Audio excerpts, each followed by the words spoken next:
番薯叶，现在怎么煮？就炒来吃。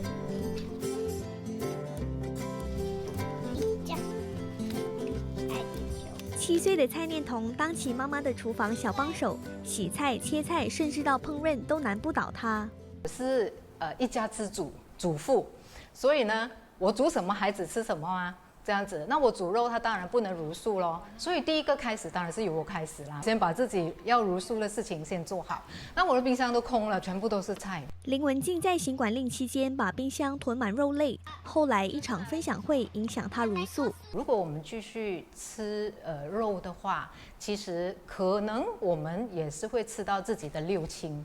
我妈妈刚刚往生，所以我觉得不行，我不要，所以这个就更加让我坚定的要茹素啦。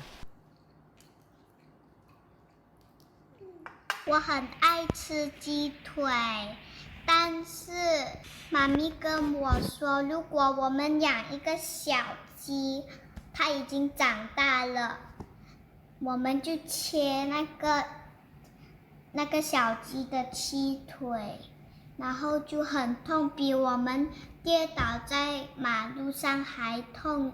我不要吃动物了，我要爱动物。受到母亲影响，念彤学会疼爱动物，也加入了蔬食行列。蔬食很好吃。最喜欢吃什么青菜啊？吃 broccoli 和 cauliflower 和 spinach。spinach 吃了会怎样？强壮。怎么样做先？是要先抓饭，还是先拿这个豆腐皮呢？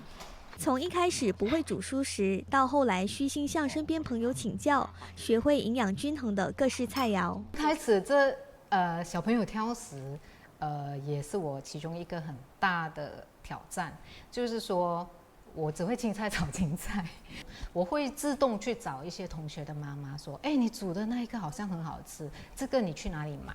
目前家中只有母女俩茹素，每次家庭聚餐、婚食当前，他们都不为所动，靠的是一颗不忍杀害动物的爱心。